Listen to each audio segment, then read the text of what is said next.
Welcome back to Verbs, an academic course. The gerund and the infinitive are forms of verbs that act as nouns. The gerund is used with the verb ending in ing, like walking, talking, eating, etc.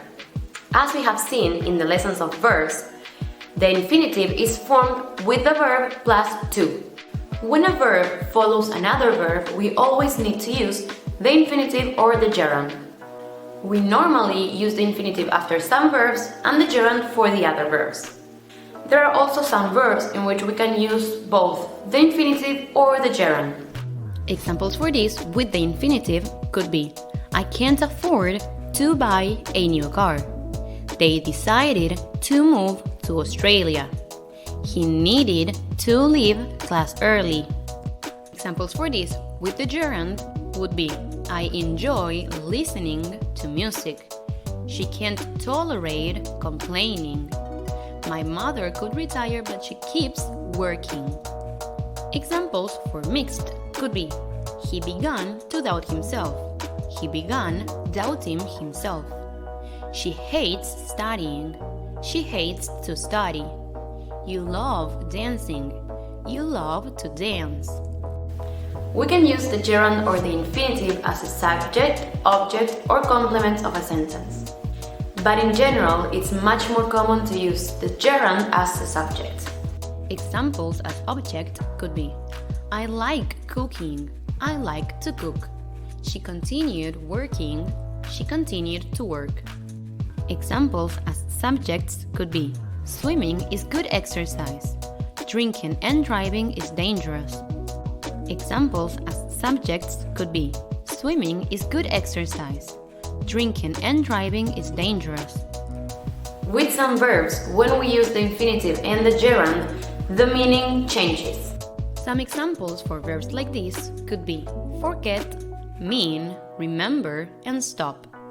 And example sentences for this could be: I forgot writing that email. I forgot to write that email. Stop watching the news. Stop to watch the news. We use the infinitive after adjectives. Some example verbs for this could be disappointed, glad, relieved, happy, pleased, surprised, and sad. And examples for these verbs could be: I'm glad to see you. She was surprised to find the door unlocked. After prepositions, we can only use the gerund.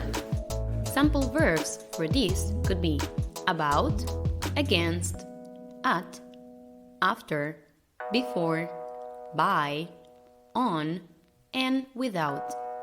And example sentences for these verbs could be: he's good at listening.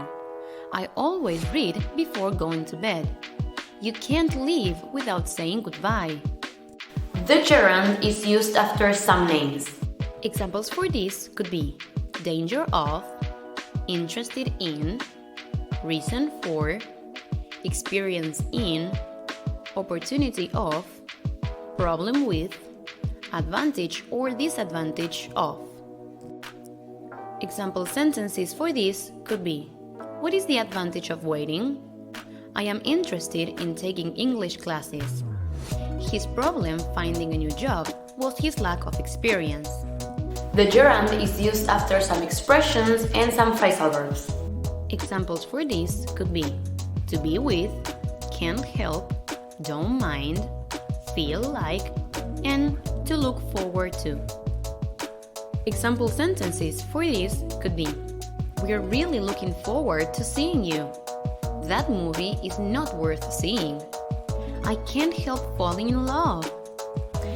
And that was all for the gerund and the infinitive. Now, we are not going to be able to say next class because this was our last one. I hope you got to understand everything that we saw and that the examples were very useful to you.